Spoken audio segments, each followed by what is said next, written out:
Hello. Hello.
Dr. Gauri, are you there? Yeah, sorry, I was having some problems logging on, but I'm here now. Okay. While we're waiting for people to join in, because there was a lot of interest expressed in this particular topic because of the generic nature, where there's overlap between different specialties. Have we asked the speakers to share their slides so that they can see if it's working? The technical glitches are all sorted out?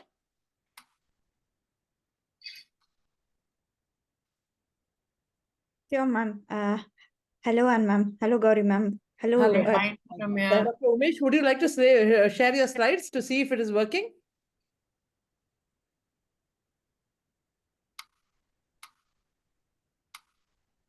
Whoever wants to serve. I'll just check it.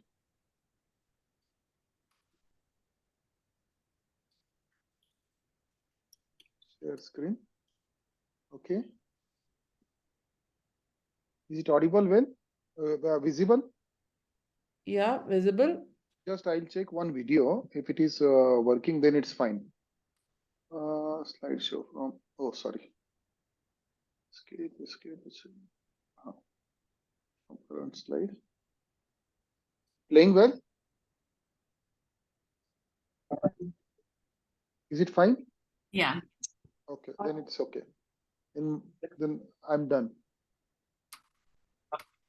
I'll stop sharing now. Okay. Okay. Dr. Ramya, would you like to share, or shall I share, or what do you want to do? Ma'am, you go ahead, ma'am. I'll do it after you. No worries. I'm just going to see if I can share mine. I think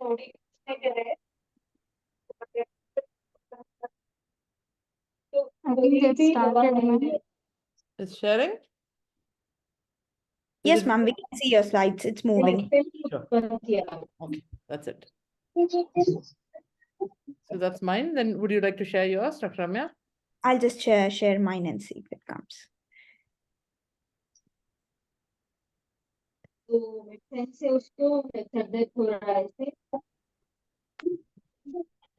I just want to see one video.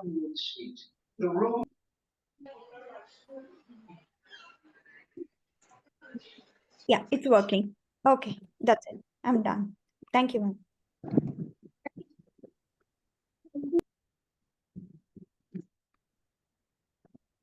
Hello, Radhika, ma'am. How are you? Oh, Dr. Radhika is also there. Hi, Ramya. Hi, ma'am. How are you? Okay. Dr. Swati is from St. John's is also there. Ramya, your friend. Yes. Hi, Swati. I'm just seeing all the. Hi, ma'am. Hi, Ramya. Hi. Hi. A lot of familiar faces. Bluetooth. Yes. Dr. Pavan's also there. So I'm not able to connect to Bluetooth. Dr. Gauri, would you mind starting off the session? Yes. I'll just hand it over to you. Dr. Gauri is our inherited metabolic and genetic specialist. And thank you to ORDI, Organization for Rare Diseases India, for giving us this platform to do this, to make this possible. This is our 23rd monthly meeting. So it's been over 2 years. We've had a break in between, but thank you to ORDI for that. And thank you to all the speakers. Dr. Gauri, on to you. Hi, good evening, everyone. And as Dr. Ann was mentioning, thanks to ORDI for hosting this. So before we start off, just a few housekeeping things. Please, can you check if you have muted yourself apart from the speaker? So if everyone can just make sure that they're on mute. Okay. I think somebody is unmuted. Is that Dr. Akshita? Okay. Dr. Akshita, do you mind just checking if you're on mute? Okay. So I think let's start off. I think enough people on the session, and we've got lots of things to discuss. This is a really interesting topic and very relevant from a neuromuscular point of view. So I think the first person to talk today will be Dr. Ramya. I've worked very briefly with her, but we obviously had lots of communication. And she's going to be the next big thing, I think, in the neuromuscular world. So over to you, Dr. Ramya. And I don't know what time it is there. Is the weather good at least? Must be around. Right. So I'll let you share your slides, Dr. Ramya. So the order for today's session will be Dr. Ramya first, followed by Dr. Ann, and then followed by Dr. Amit. So if you could please check, I think somebody's still not on mute, and that's causing a lot of noise, and it will not be an effective session. So if you could all just make sure that you're on mute, and I'll hand over the floor to Dr. Ramya. Go ahead. Thank you so much, Gauri ma'am. Ma'am, just a request. Actually, the host can mute the participants on mute. I'm just trying to find, I thought I'll give everybody an opportunity, but if that doesn't happen, I'll sorted now. Go ahead. Thank you. Thank you so much, ma'am. So thank you so much to Ann ma'am and Gauri ma'am for giving me this opportunity to present some cases. I'll be taking through 3 cases of floppy infants, and I'm sure in the further talks the speakers will be talking much more in detail about approach to floppy babies.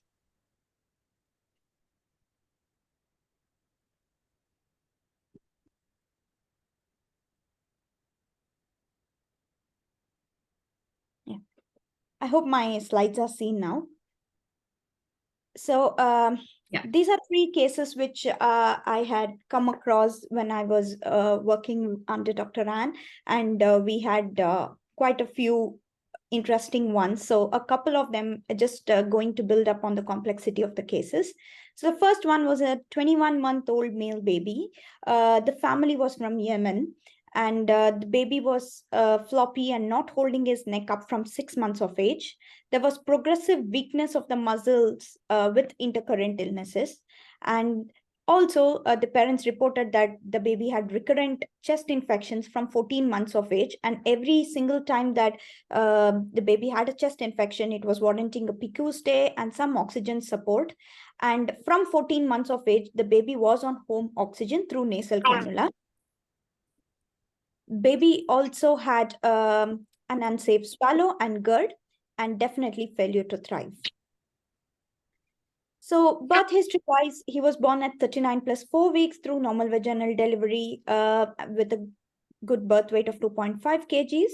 He did cry at birth, but did have an NICU stay for a couple of weeks in view of RDS sepsis and feeding difficulties, where they also had to feed the baby through NG for a brief period of time. He had not attained head control, but had the first meaningful word at 15 months. So there's definitely a gross motor delay here. If you look at the family history and the pedigree here, there is a 3rd-degree consanguinity, and there was history of 3 miscarriages which were spontaneous, and they had 1 healthy 4-year-old girl child. Otherwise, there were no other significant family history on either the paternal or maternal side. So on clinical exam, there was generalized muscle wasting, a proper myopathic facies with facial weakness. He was non-ambulant, and there was hypotonia, proximal muscle weakness more than distal weakness. The best observed power was around 3/5 at the shoulder and the hip joints bilaterally.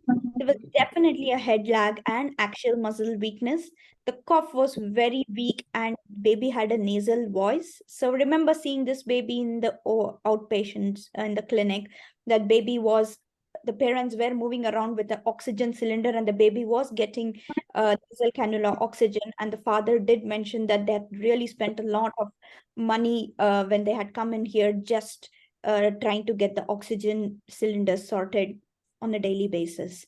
So on motor examination, the Heine score was 10/26 and chop intent was 48/64. And he was not NG fed. They were trying to feed him orally, but obviously he was not able to take what was required for his age. So when we did some investigations, these are investigations which they had already come with us, and there are some of the investigations which we have carried out. So there was a CPK we did was 80, it was normal. We did a nerve conduction studies which did show decreased CMAPs in the upper limbs, but the snaps were all normal. EMG did come out to be normal. There was a brain MRI. This is the second MRI, but the initial MRI was normal, and the second MRI did show slight bilateral occipitoparietal, periventricular, and T2 flare changes, and some amount of atrophy. Severe case It showed an EF of 58.6%, but the GLS was okay. Pediatric age group in I'm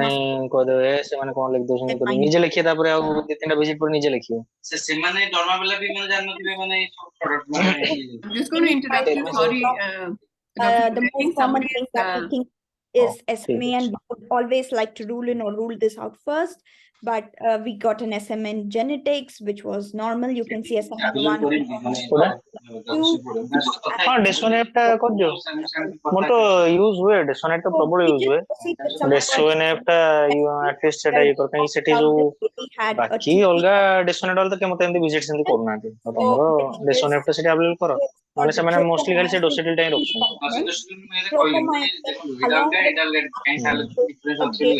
Protein and muscle homozygous mutation, and we did do the parental segregation. Both the parents were carrier of the same mutation. And further on with the parents, we started this baby on BiPAP, and once we switched to BiPAP, his oxygen requirement subsequently came down, and within the next 1 or 2 weeks, he was off oxygen support, was managing only on BiPAP. We did put him on some anti-reflux medications and started on NG tube feed. As Dr. Ramya, Yes, I'm yes, just going to stop you for a second. There's a lot of background noise, and I don't think I'm the host at the moment, so I can't seem to mute everyone. Dr. Gauri? Yeah. Chetana is doing it in the background. She's muted Okay. them. Go ahead, because it was very unclear. She's done it. Great. Do you want me to go back to any of the slides, or are we good to go from here? Just a couple of slides back, Dr. Ramya, because they were important ones. Yeah. Sure. So and I'll start from the investigations. We did find a normal CPK, and the nerve conduction studies showed a decreased CMAP in the upper limbs, whereas the snaps were normal, and the EMG was essentially normal. We did do a brain MRI, which showed some bilateral occipitoparietal periventricular changes with some atrophic changes. And echocardiograph, which we do usually in children whom we suspect to have a neuromuscular disorder, is consists of and a global. This was essentially normal. The GLS was -19, and we consider less than -18 as the cutoff to suspect early cardiomyopathy index. So as the norm, we would like to always test for SMA first, which we did, and it came out to be negative. So SMA was ruled out, and it's very important to do it given the current improvement in disease-modifying therapies that we have, because it is now therapies to help the management of SMA. Then we proceeded with doing further genetic testing, where we found a TPM3 mutation, which was an exon 1 homozygous mutation. And this mutation turned out to be a likely pathogenic mutation. And we also tested both the parents for the mutation here, and both the parents were positive for the mutation, and they were carriers. So tropomyosin 3, one of the components of that, it has 4 components: tropomyosin 1, 2, 3, and 4. Tropomyosin, along with actin, is a very important gatekeeper protein in skeletal muscle contraction and to avoid damage of the skeletal muscles. So any mutations in this can explain child presenting with muscular weakness. So management-wise, we switched the baby to BiPAP, which is bilevel positive airway pressure. And the moment we switched this baby onto BiPAP with the help of our pulmonology team, who helped us with the settings of the BiPAP and to follow up this child from the respiratory point of view. He did come out of oxygen support, and it considerably reduced the economic burden this family had just spending on just procuring cylinders of oxygen over time. And then we were able to come off the oxygen. Recurrent chest infections did considerably come down. We started this baby on NG feeds because there was a clear history of reflux and unsafe swallow, and also added the anti-reflux medications. As a norm in children with neuromuscular disorders, we would like to supplement with vitamin D to help bone health, maintain bone health. And we also planned for gastrostomy and fundoplication, as there was clear history of GERD and there was failure to thrive.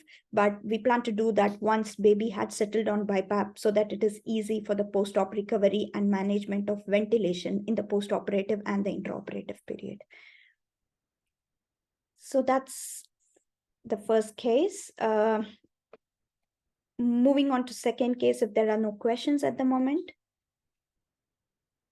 So the next one is again a 14-month-old baby boy who was floppy since birth and who came in with some weakness, again proximal more than distal, lower limbs more weaker than upper limbs.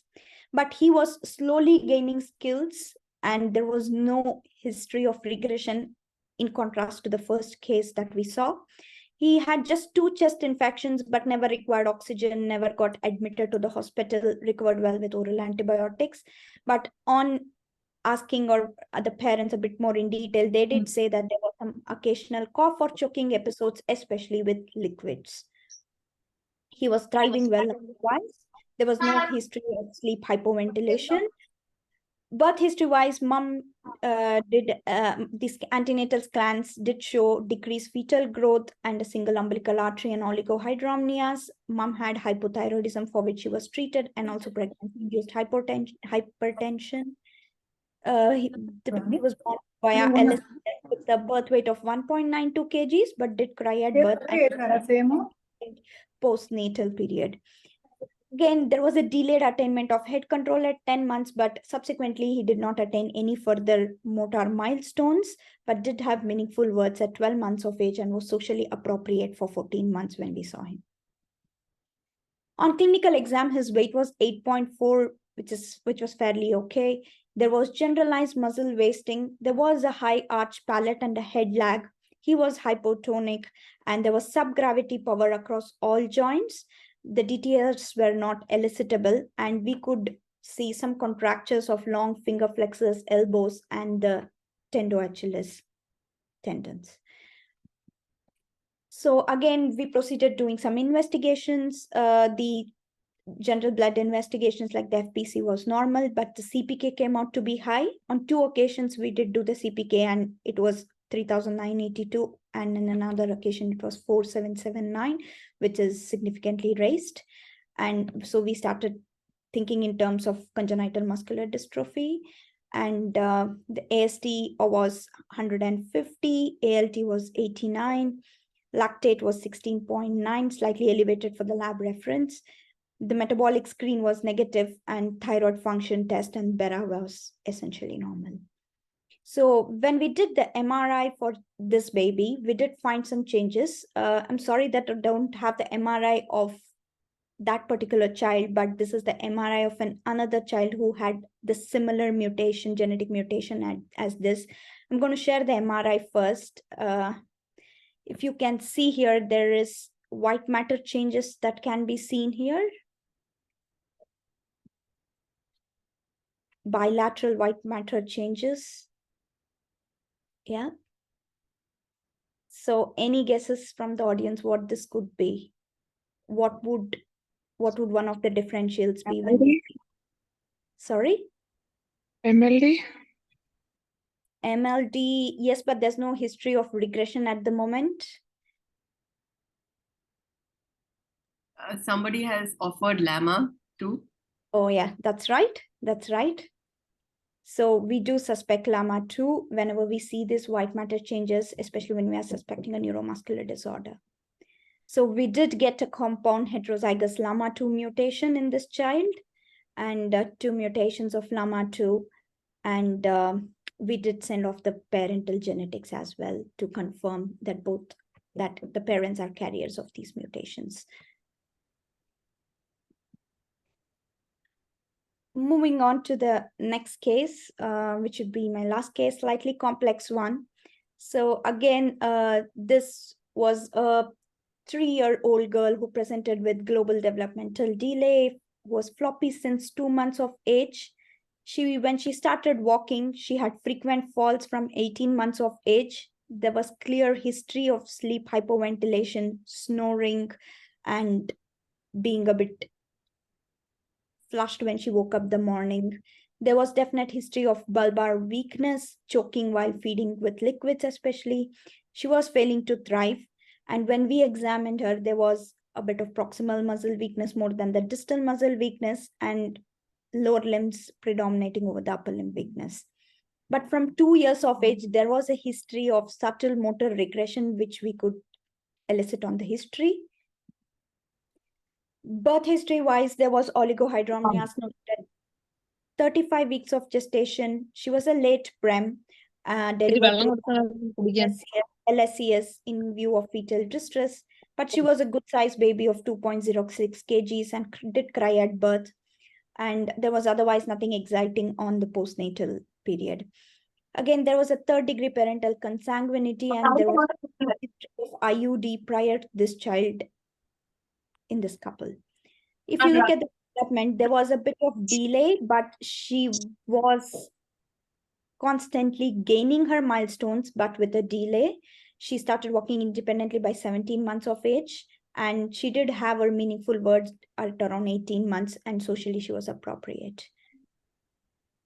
So on examination, she was walking on an overpronated feet. There was a bit of muscle wasting and calf hypertrophy. There was definitely a pectus carinatum, which indicates that there could be long-standing sleep hypoventilation or due to recurrent chest infections. She couldn't jump or hop, and her DTRs were not elicitable, but the plantars were downgoing. There was no spinal rigidity, and she was contracted at both her ankles, and also she had finger flexor contractures. So that was her when she was around 2 years of age, before this was her first presentation to us around 3 years. All these videos are between her 2 to 3 years of age.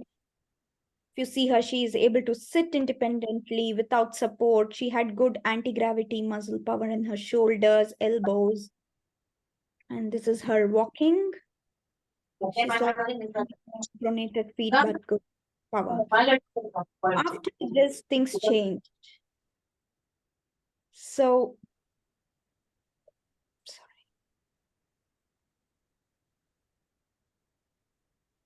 She had an acute life-threatening event, and she started having regression significantly after that, requiring prolonged ventilatory support in May 2023. And the EEG done at that point in time did show an epileptic encephalopathy, and she was treated with steroids. There was, after this episode, had loss of vision, she lost fixing and tracking, and she had unsafe swallow. She was ventilated for almost a month. She failed repeated extubations. We tried putting her on to BiPAP, but it was really around 4 to 6 weeks, and she landed up having a tracheostomy. She also underwent a gastroscopy with fundoplications once she stabilized in August 2023. That was around 3 months after her acute life-threatening event. And she also developed a complication of that. She had a spontaneous ileal perforation, which was in a very unusual site on day 10 post-op. So again, she underwent a laparotomy for ileal perforation. She was managed in a PICU with multidisciplinary team looking at her, pediatric surgeons, pulmonologist, the intensivist, dietitian, neurologist, physiotherapist, all of them involved here. And over course of time, during her 3-month ICU stay, there was a new development that she started developing these kind of hypopigmented patches on her forehead as well as on her abdomen. Staying the neck. Just go back. here, and these kind of hypopigmented patches on her abdomen as well. So this was after she was shifted from the ICU to the ward, and that was her power. That's right. She does not have any anti-gravity cover in her hips. She was completely walking child, and this is how she regressed after the hospitalization, after that particular episode. She did have some wrist power. Wrist anti-gravity power is there, slight elbow anti-gravity, minimal subgravity at shoulders, and her lower limbs are much more weaker. So investigations wise, I've just tried to summarize because she's had a lot of investigations. She had elevated CPK. The maximum recorded was around 16,494, again pointing more towards a muscular dystrophy here. Her liver enzymes were elevated. Again, the SGOT can be elevated whenever we have a muscle disease as well. And initial optal exam was normal before she was unwell, but this was almost when she was 2 years. But after the acute life-threatening event and when she was hospitalized, she developed upbeat nystagmus. She lost fixing and tracking. And during that time, her fundus started showing bilateral global disc pallor. So MRI brain was done then, and it did show an arrested hydrocephalus. So we did a muscle biopsy on her. We sent out the samples for H&E and for the immunohistochemistry. The microscopy came back showing some features of dystrophy, like preserved fascicular architecture, and fibers did look polygonal, many regenerating fibers, but there were some myonecrotic fibers seen and scattered hypertrophic fibers. And her IHC showed preserved expression of laminin, alpha-1, alpha-2, and alpha-5 subunits, beta-1 and gamma-1. All this were preserved, so that ruled out laminin, and her collagen 6, 1, 2, and 3 subunits also were preserved. So she did have a genetics initially, which we also reanalyzed, which showed basically it was not conclusive for anything. She was not fitting into the phenotype for a dynan C1H1 mutation, and she had the GRNL3 mutation, which was homozygous, but her phenotype completely did not fit this. And the MBD5 was a heterozygous mutation. Again, that's only for an intellectual developmental disorder, but we didn't know what explained her high CPK, her regression after this event, and the epilepsy. So we sent her genetics out to a whole exome for centogene in another lab, and asked them for a little bit in-depth examination, or to look in deep through her genetics. And there was only a LAMA2 mutation. Again, that was a heterozygous mutation. And we were still not very sure if this is going to be explained, but it was not conclusive as well. And we also found that she was carrying other gene mutations, and there was a history of parental consanguinity here. So far, we still don't have an answer with her problem. We don't have a genetic diagnosis, but we are still managing her.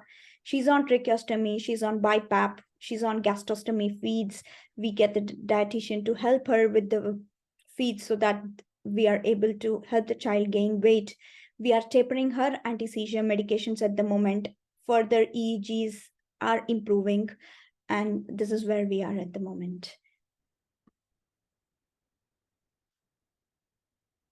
That's it from my side. Thanks, Dr. Ramya. That was excellent 3 cases. Before I take questions from the participants, can I just quickly ask with the genetics, Yes. have you considered whole genome, or did they have, I think it's centogene, so they would have done copy number variations as well. So there is a development here, Dr. Gauri. Yeah, tell us. We recently got whole genome. Yeah. And we have an answer. Excellent. Okay. And it is HMG-CA antibody. Not antibody, HMG-CA and this thing. HMG-CoA reductase related. Yeah, The autoimmune. It's not autoimmune. It's an CMD, which is very, very rarely described. Okay. Okay. Sorry, I didn't share that with Ramya because that was before she left. Okay. This came only recently. What is the name of this child, Dr. Ramya? I think it's Nishita GN.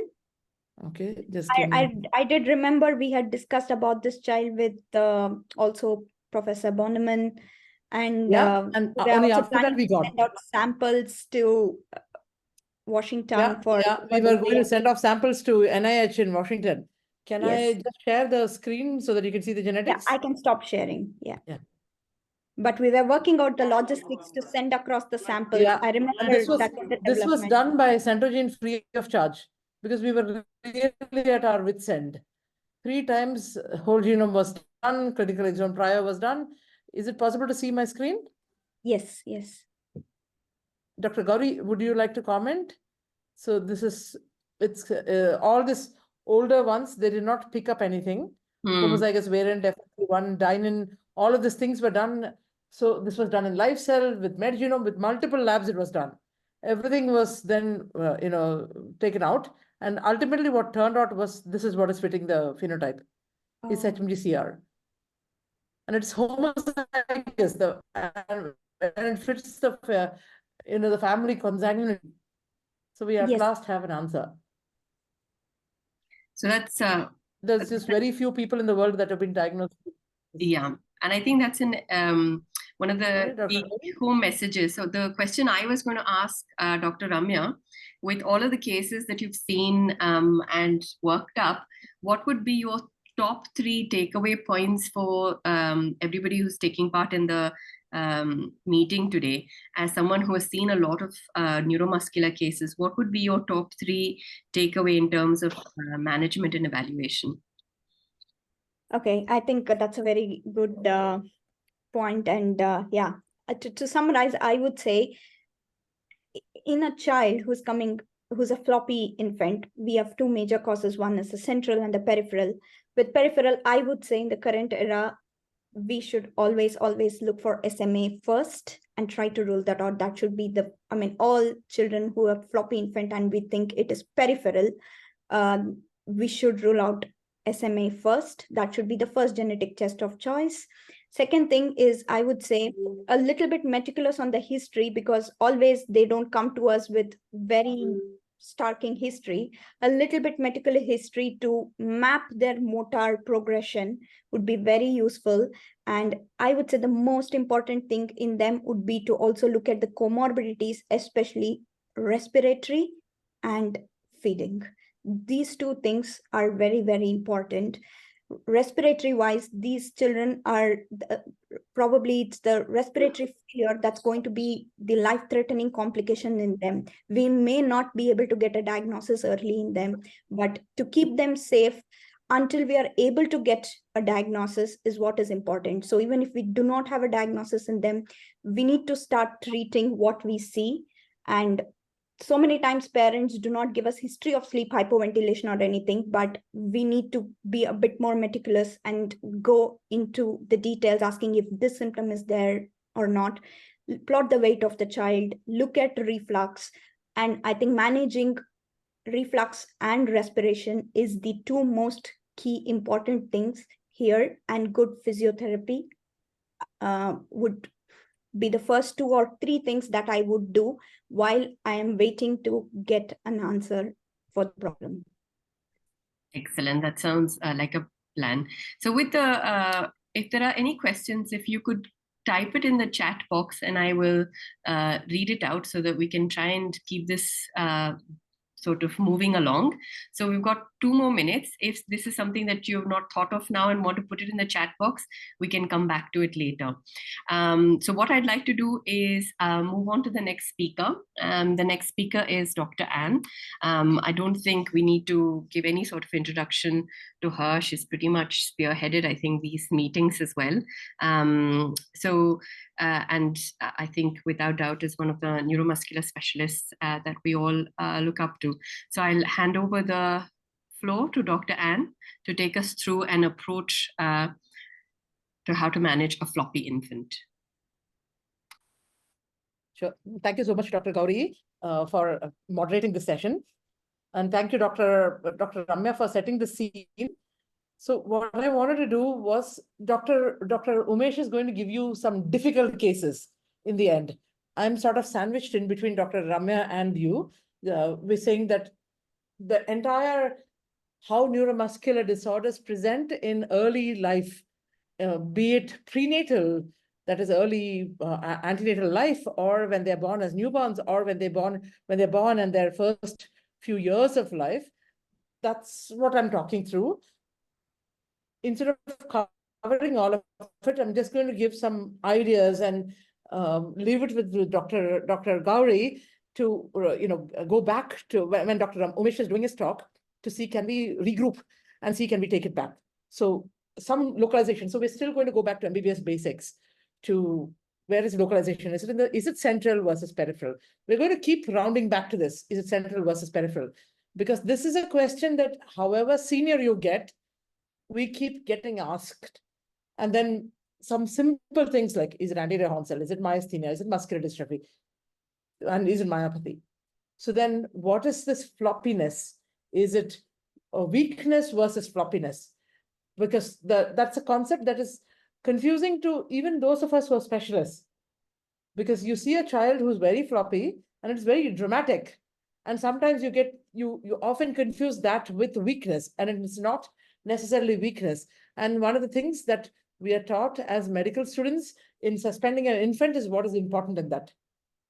So we, as in the cold case setting, in the office setting, when we get children, we usually get it in two settings. One is in the newborn setting, in the NICU, where you can't get a baby because it's not feeding.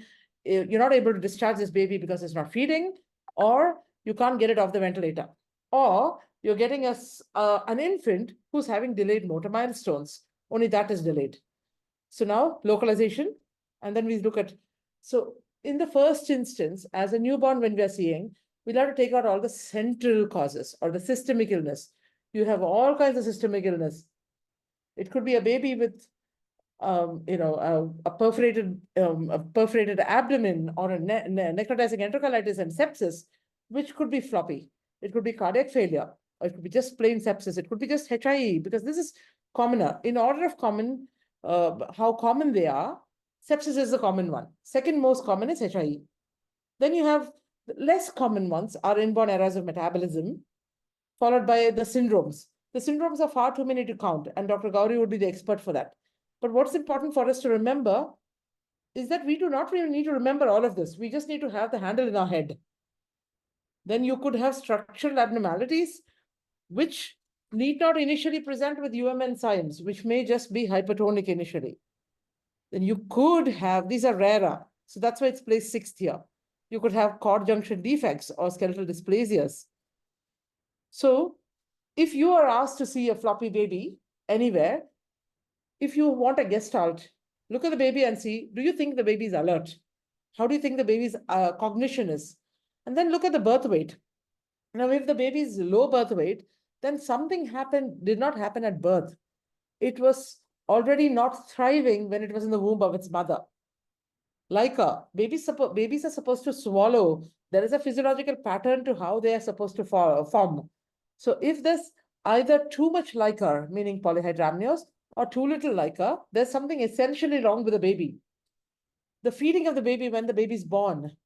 So high arched palate. So this presence of contractures, that's arthrogryposis multiplex congenita. If more than two and excuse me, madam. Sorry to interrupt. The slides are not visible, ma'am.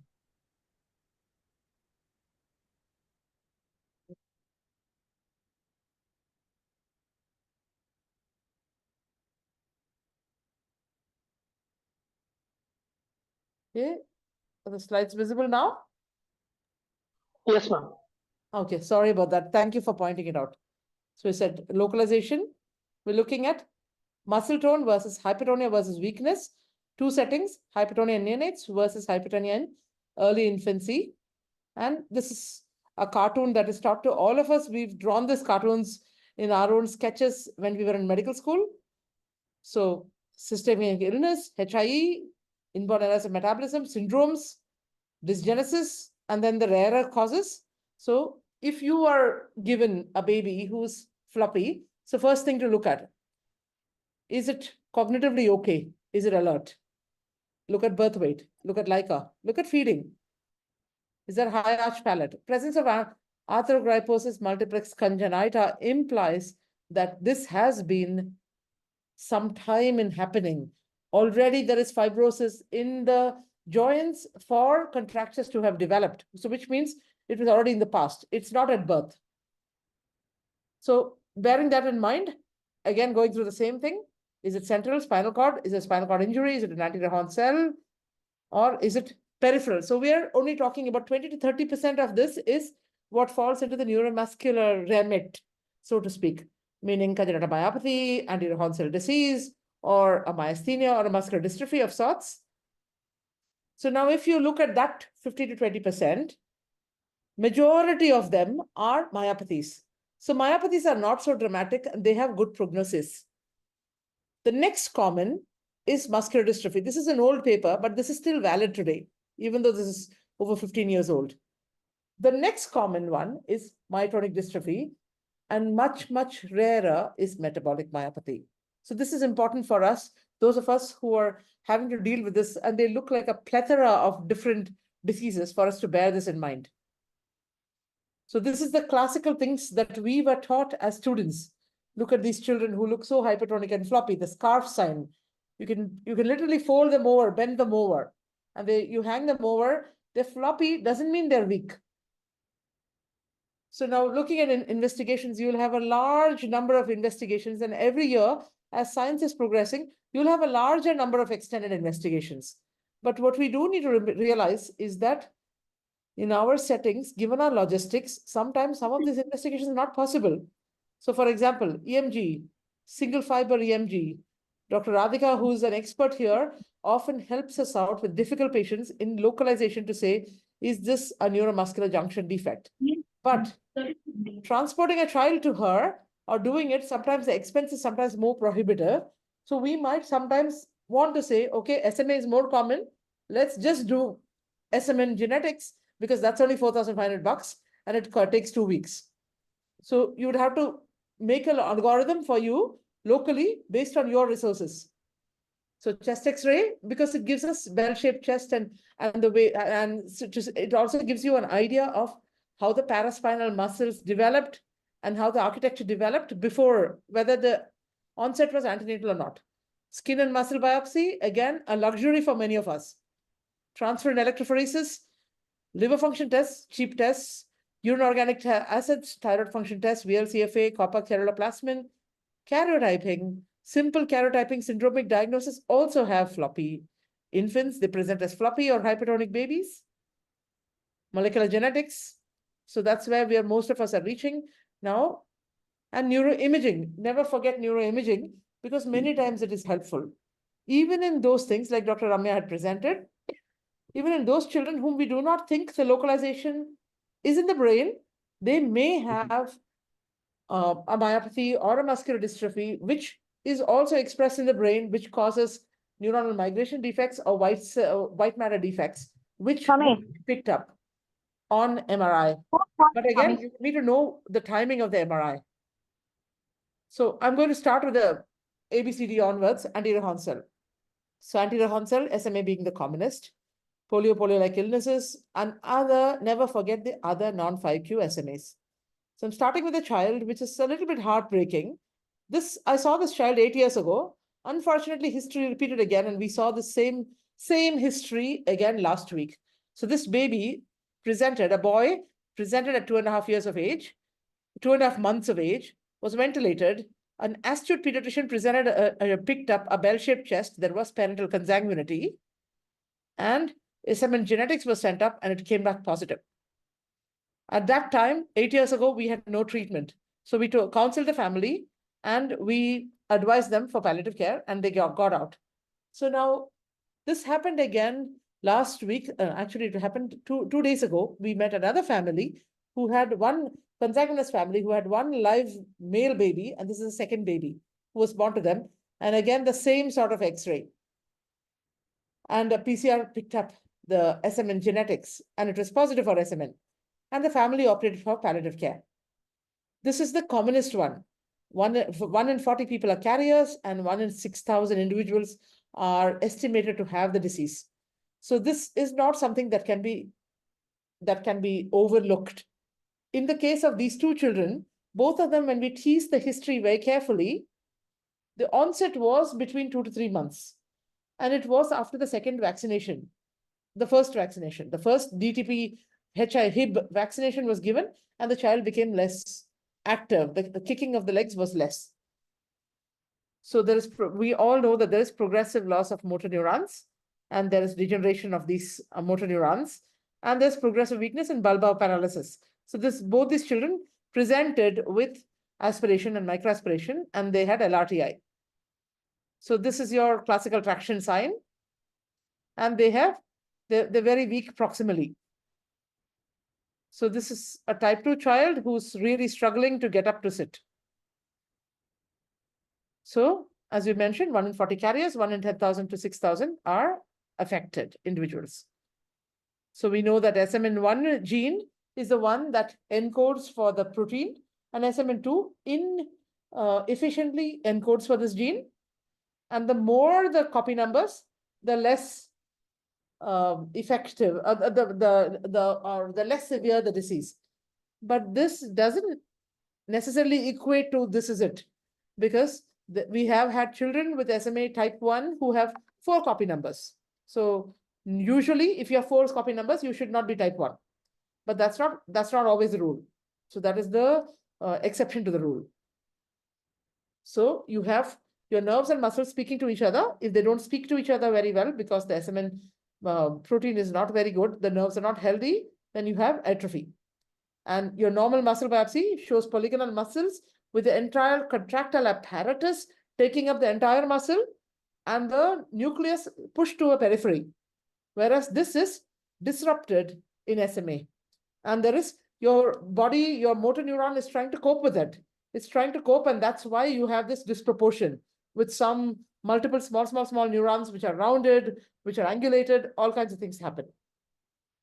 So this is your classification of SMA to 0 to 4, type 4. So it's very heterogeneous. And it's important to notice, as Dr. Ramya had mentioned, that there are treatments to it. So hence it's important to recognize.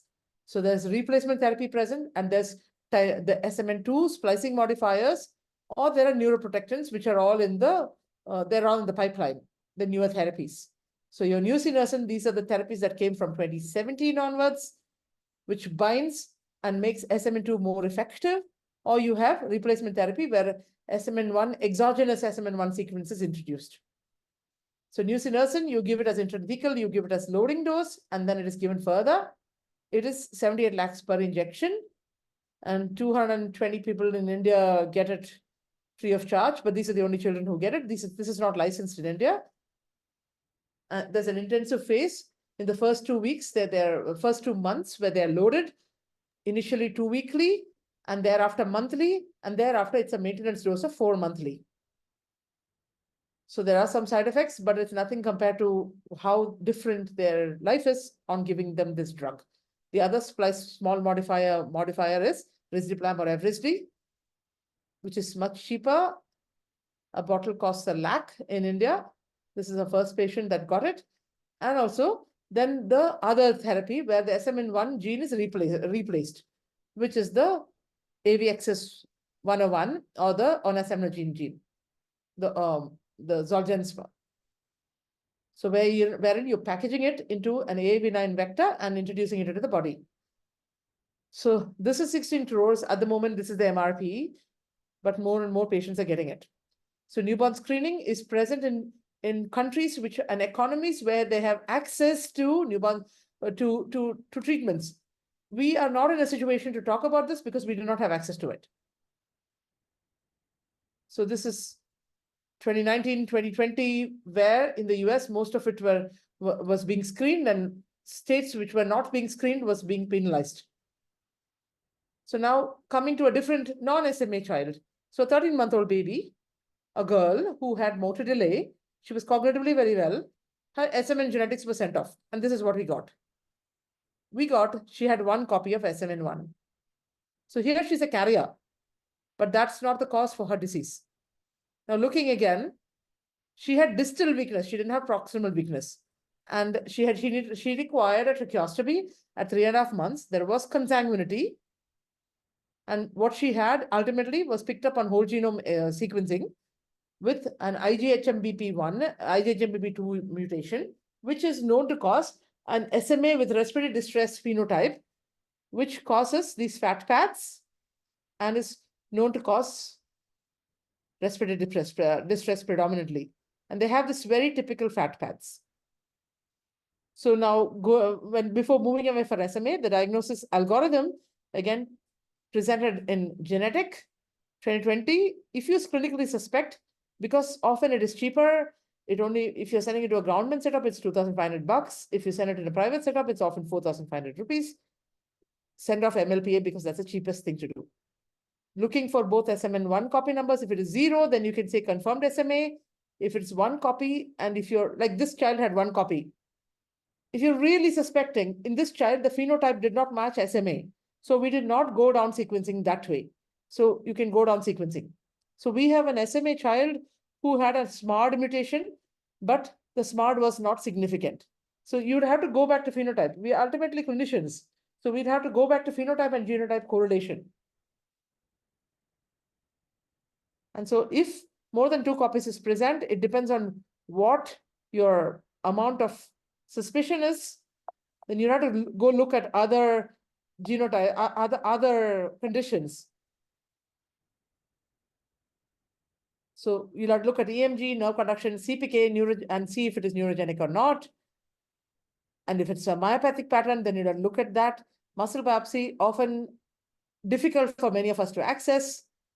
So this is just to show that there are so many non-5q SMAs, including riboflavin transporter deficiency and SMARD being some of these. So here's another child, a 2-year-old with motor delay, who was floppy. She had a very thin body habitus. She had insidious breathing difficulty. And on examination, upper limb was weaker than lower limb. So this is unusual. And she has wasting of upper limbs, arms. She had fasciculations. Fasciculations usually implies that you have anterior horn cell defect. She had nystagmus, but she did not have any other cerebral signs. She was hypertonic with absent reflexes, and she had deafness. Anybody wants to take a guess at diagnosis? Take a pick. Anyone? Would anyone like to attempt it in the chat? BBBL? PCH. Yeah, it was BBVM. It was BBVM. This is by Dr. Akshata. Ah, wonderful. Okay, so it turned out to be riboflavin. It turned out to be SLCA 52A2. And she was given high dose riboflavin. And she improved. So I'm old enough to say that I was there before it was called BBVL, before it got its name. I was there in the room when when the gene was named by my professors who had started this. So this is just to not scare you, but to look at saying that there are so many different genes that can cause anterior horn cell disease, hereditary motor syndromes. So now now we're going away from the anterior horn cell. We're going to look at something that is in the NMJ junction. They can be either presynaptic or they can be postsynaptic. In this, there are acquired and there are genetic inherited ones. So infantile botulism would fall into the acquired ones. So these are not uncommon. We are not picking them up often enough. The usual under ones, and they usually have the lethargy, floppiness, constipation, feeding difficulty, altered cries. So we have to remember that because we are still in a country where we do give children honey before 1 year of age. Western countries do not give children honey before that. So we are giving them Clostridium spores through certain sources. So congenital myasthenia. So this is a very rare group of disorders, but they're not so rare, and we often end up missing them. So they're a heterogeneous group of disorders. They're very rare. It's 1 in 2 lakh, 1 in 50,000. And they can be, this is a very old slide, but it's still important to remember so that you're not, there are more than 30 plus genes that have been described, that they are presynaptic, postsynaptic. What is this? What does this mean? This means that often we bug people like Dr. Radhika to tell us, how is this behaving, this mutation? Is it letting in too many neurotransmitters or is it letting in too little neurotransmitters? Because that changes how you're giving disease-modifying therapy. So before 2 years, post-suck, stridor, bulbar palsy, weak cry, or if there's respiratory failure, and if it worsens on exertion. So this is important to know. These are the treatment options. But why this is important to know is also that a CHRNE can be both a fast channel and a slow channel. Usually it is a slow channel, but this is where our neurophysiology colleagues help us in phenotyping it, like the histiotype with regards to biopsy. They help us in phenotype with regards to neurophysiologically, how is this child behaving, and help us to, if you give pyridostigmine to the wrong child, the child is going to die and not going to get better. So now I'm moving away from the neuromuscular junction to the muscle, where you have myopathies versus muscular dystrophies. So here's a child who is one of Professor Bonneman's patients who had a congenital muscular Nemelin rod myopathy. So he was born, was very sick. He needed as you can see, he's got tent-shaped open mouth, and he needed a gastrostomy, but they get better with time. And we can sometimes take them off the gastrostomy. So they are one of the commonest causes of all the myopathies. We said 46% of children are myopathies. So they have proximal weakness, they have hypertonia, and on muscle biopsy, they have these typical eosinophilic rod shapes. But this histiotype has got many genotypes. Actor1 gene, TPM3 gene, TPM2, TNNT, NEB1, cofilin, and RYR1 as well. So this is important because there are newer therapies being developed for myotubular myopathy. There's pilot trial, although it failed for some time, but it's still underway. So another important thing to think about is myotonic dystrophy, because this is a fairly common condition. And that's the typical, they also look myotonic, except that they also have ptosis and they have these myotonic faces. They have myopathic faces, but they also have cognitive problems. They survive, but they often have heart diseases and deafness that go with it. So this is a two generation pedigree with a mother who did not know that she had myotonic dystrophy, but later when we looked up, she did. This is often the case because it's a repeat disease where there is exaggeration with each generation. So they do, so again, arthrogryposis and talipes might be present, which means there is antenatal, prenatal onset of the disease, and they may have feeding and swallowing difficulties. So there is no correlation between weakness and myotonia. Just like we said, there is a difference between hypertonia and weakness. So myotonia and weakness need not. So myotonia has got treatment. We've got drugs and agents to take care of it, but we do not have medicines for weakness. So there's also, as they progress along, they have temporalis muscle weakness. So they never get cognitive full-scale IQ. The IQ is usually quite impaired. They do have cataracts and they have conduction defects. So now coming to the muscular dystrophies. So why do we call them as certain syndromes, myopathy versus muscular dystrophy? The reason being that muscular dystrophies, by definition, they might get a little bit worse than the myopathies. So this is again a cartoon from Thomas Voigt saying that, these are the different proteins that are present at the extracellular matrix to the intracellular to the endoplasmic reticulum, to within this to within the exoskeleton, to where the laminin, the alpha dystroglycan, the sarcoglycan, all of them are interconnected.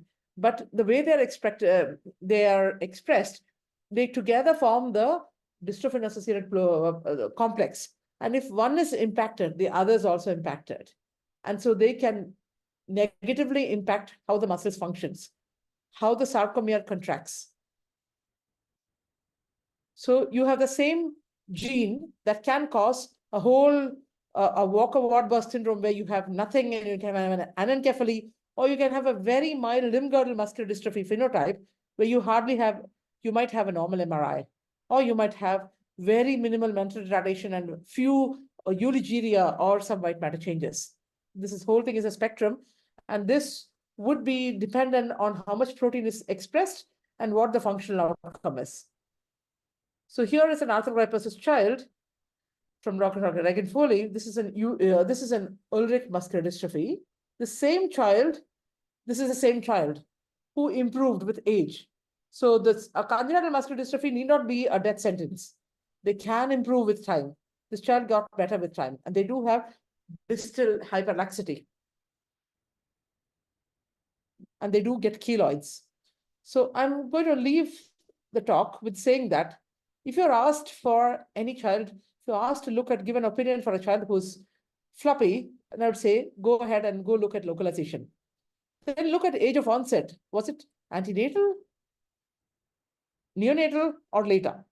And then can you make it a syndrome? So even if it's a muscle, so imagining that you've ruled out all the CNS ones, if you think it is a muscle one, even then you still have to say, is it a myopathy or a muscular dystrophy?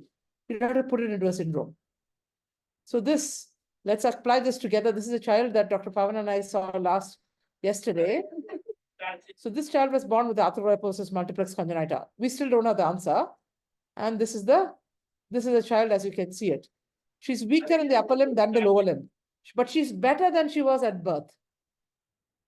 So we do not know what the answer is, but what we were told is that a brachial plexus MRI showed that her plexus cords were avulsed, but avulsed cords cannot explain this degree of arthrogryposis. And she also had an RY1 mutation. So we are in the process of hunting her, and she's supposed to come to Dr. Gauri's OPD tomorrow. So I'm going to leave you at that. So I'll leave you with some intrigues with Dr. Umesh, who's got some exciting cases for you.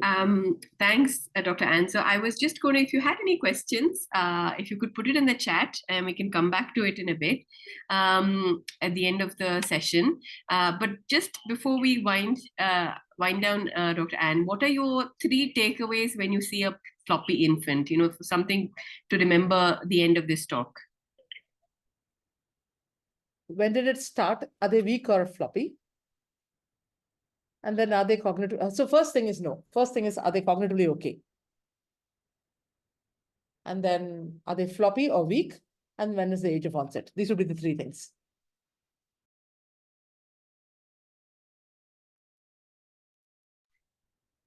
Excellent. I think we'll just move on to the next talk. The next speaker is Dr. Umesh, who's a pediatric neurologist whom I've not worked with or interacted with. And I think this is a great idea to have a bridging session between 2 main cases, because it'll also give you an idea as to how to work through some of the cases he's presenting. So over to you, Dr. Umesh. Thank you. Thank you, Dr. Gauri, for the nice introduction. Thank you, Anne. We all know your passion for neuromuscular diseases, and since so many years you are working in this field, and particularly conducting this monthly activity. And there are so many like-minded people because of that coming together on every month, 4th Tuesday.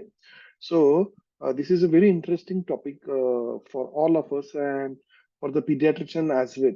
So already Dr. Ramya has already discussed few cases and already have discussed about the approach. So what I have decided that I will, next 15 minutes, I will show these 3-4 cases which are related with the neonates, floppy neonates. And what I personally feel, floppy neonates, sometimes they're very difficult to label them as neuromuscular diseases, although you might suspect it, but there are various scenarios associated with it. First, the child is in the NICU, so it is not directly under your domain. So you have limited say when the neonatologists are always there. Intensivists are there, then you have always a limited say. And we all know neonates do have other conditions, comorbidities associated with it. You can have double trouble like a neuromuscular disease with HI. You can have metabolic diseases, sepsis, similar presentation. So these are the different case scenarios which I am going to show, which might be helpful in the practice particularly. So this is first case scenario. This child, we were having dilemma whether it was HIV, metabolic encephalopathy, or neuromuscular disease. So this was a late preterm, short for small for gestational age 2.1 kg, G2P1D1, and this first baby died on the day 2 of life. It was again preterm polyarrhythmias ventriculomegaly, and it was not diagnosed, and day 2 the child expired. The child was also having some polyarrhythmias, and otherwise no significant family history. And ABG at 1.5 hours of life, he was presented in the NICU because of some distress, and then ABG was at 1.5 hours was metabolic plus respiratory acidosis. So on admission, within few hours, he had one episode of tonic posturing. So suspected seizures. We continuously monitored on EEG. There were no active seizures, but it showed discontinuous normal voltage background, suggestive of some mild to moderate dysfunction. The child was continued to examine. I'll just mute the sound. Yeah. Then you can see the fishes here.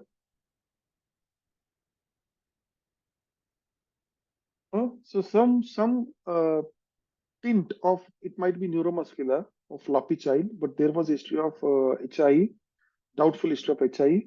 So as usual, the workup was done in the NICU. This week was also having mild ventriculomegaly. So again, some thought whether it is a syndromic baby or with some intrauterine cause.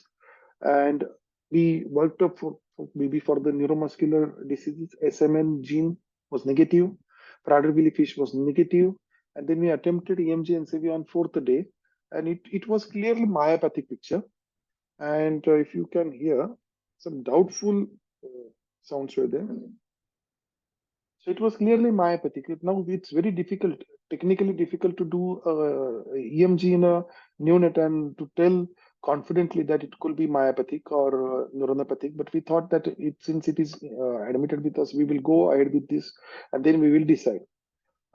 Meanwhile, child was having feeding difficulties, respiratory distress continued. So because of that, he required ventilatory care afterwards. And meanwhile, the grandmother was admitted with us. The child was almost for 1 month with us, having feeding difficulties, then off ventilator. And the grandmother was admitted, and she had some myocardial infarction, and she was in ICU for 4 or 5 days. And although she improved, but the ICU people were not able to extubate.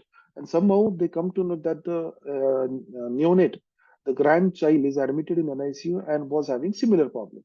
So by that time, this is a usual scenario when you have a full-fledged NICU. The mother might be in another hospital, and then the mother, after almost 3-4 weeks, she came to our hospital, and we were able to examine her, and she was having this typical hand grip myotonia.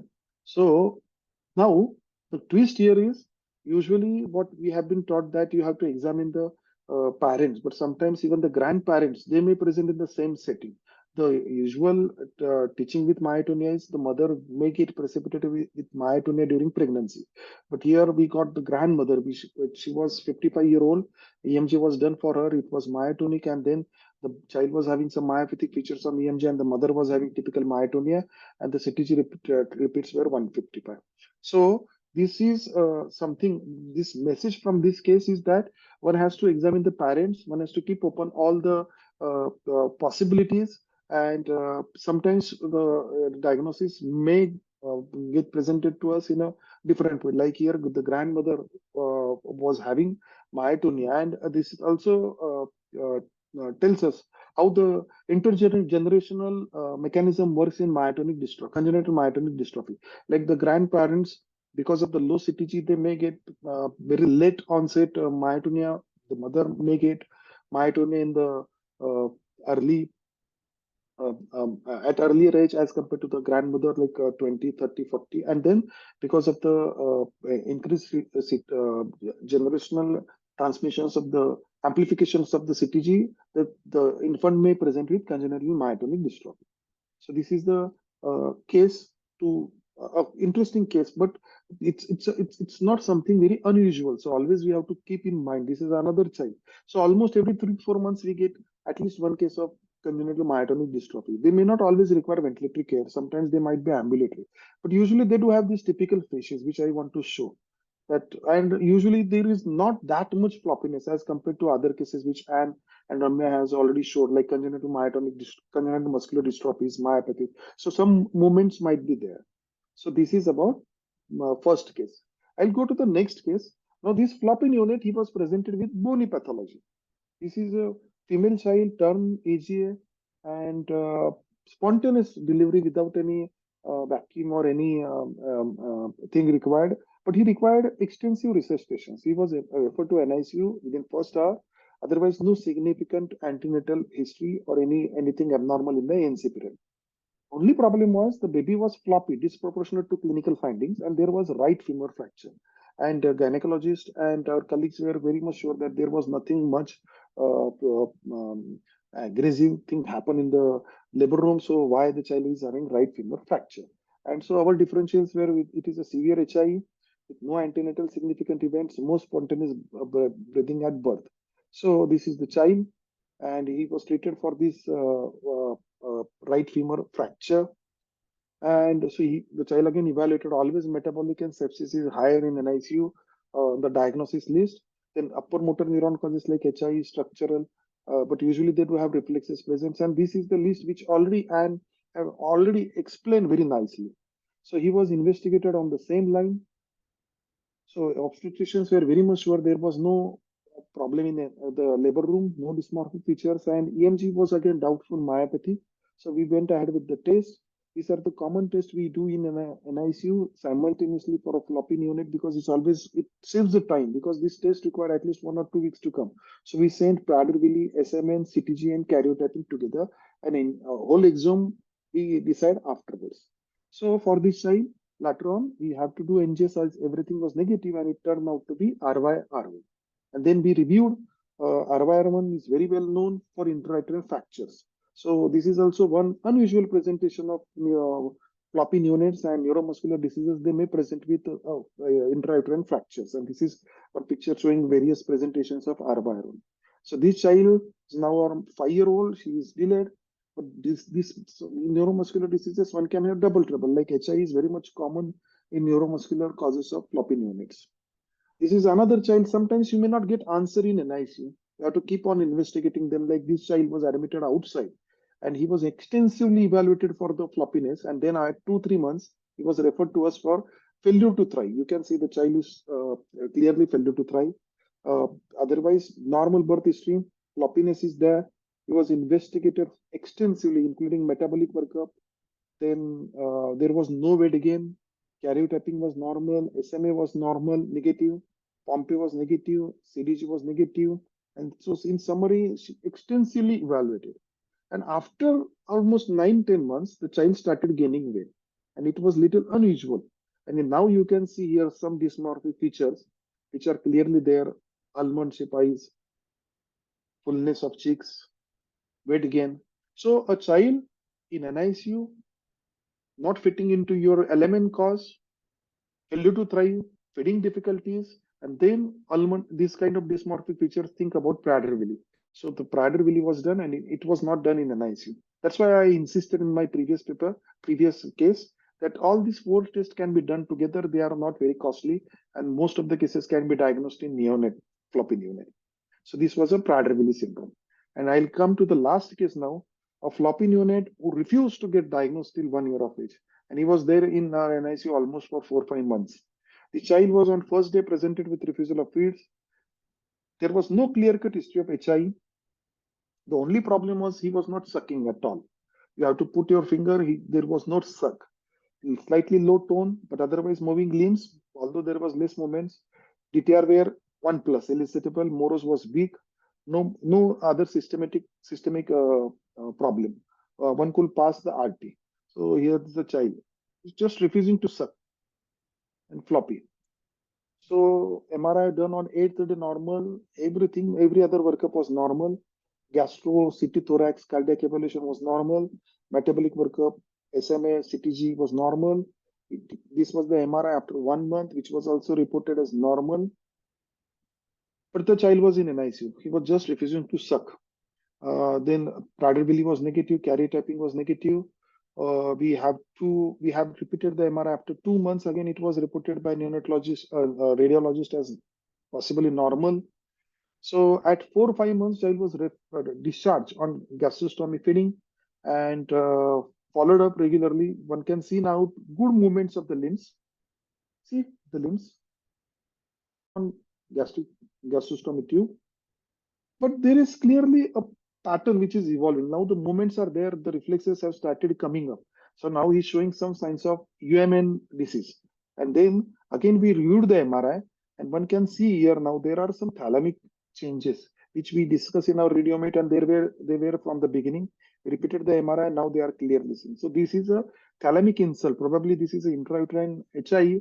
Some thalamic insult happened, and that's why the child was having floppiness with feeding difficulties. So don't forget UMN cause. Although we have discussed everything about element possibilities of the floppiness, but don't forget we have to keep on re-examining the child. Sometimes you may not get the diagnosis, as already Anne and Ramya have nicely explained that last case.